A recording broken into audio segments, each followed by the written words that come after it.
Alright, we've also got some things that are about to change in the garden this week actually. So I'm going to give you a tour before things get really crazy back here. Okay, now if you've watched any of my other videos, you'll know I talked about shading in the garden and using what you've got. What I currently have is a whole bunch of these Verde trees. Verde trees are the ones that have the green bark essentially. And I have 3 of them in my backyard right now. You can see 1, 2, 3.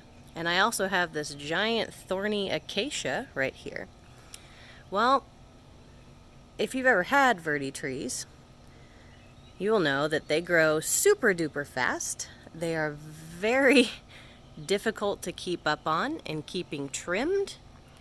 And they have a very shallow root system, which makes them prone to getting blown over in heavy winds, much like the heavy winds we have during monsoon season. So what are we doing? We're getting them taken down. We are having tree trimmers come in. They're going to trim our acacia up nice and pretty. It is stretching out over into our neighbor's yard here, and that's no good for them. It's no good for anybody. I mean, if that thing falls over, we could knock out the wall here, and who wants to pay to replace a wall? But we're taking out all 3 Verdes, and we're going to replace them with useful shade trees, medicinal shade trees. We are going to be planting moringas in their places, which grow actually even faster than they do. And they are incredibly nutritious and healthy. So not only will they provide shade, but they will also provide sustenance. Something else fantastic happened over the past 2 weeks. I went fruit tree crazy.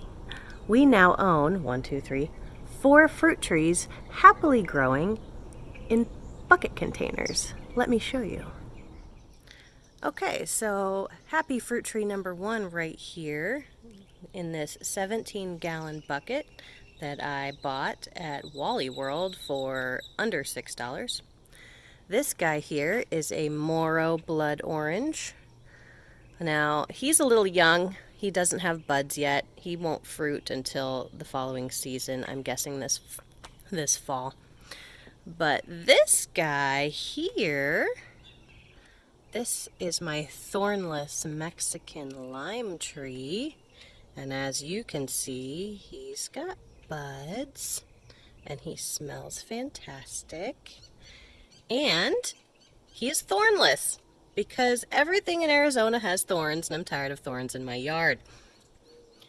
Let's see, and over here, this happy little guy. This is my improved Meyer lemon. He's happy. He actually has been pollinated by bees. There's a couple flowers on here that have little baby lemons growing on them. And number 4, which I am particularly proud of right here, is my Miwa kumquat, or Maywa kumquat.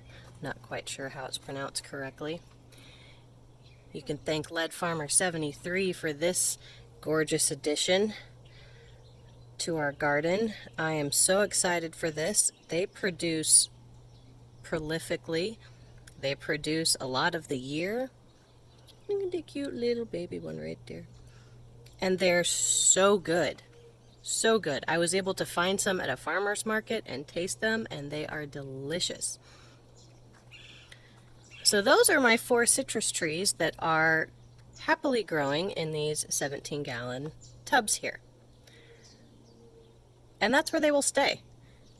Maybe someday they'll go in the ground, but do I need that many lemons and limes? I not yet.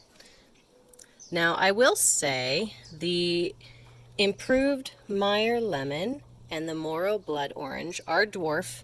They have been grafted onto dwarf stalks. So if I did put them in the ground, they wouldn't be absolutely giant.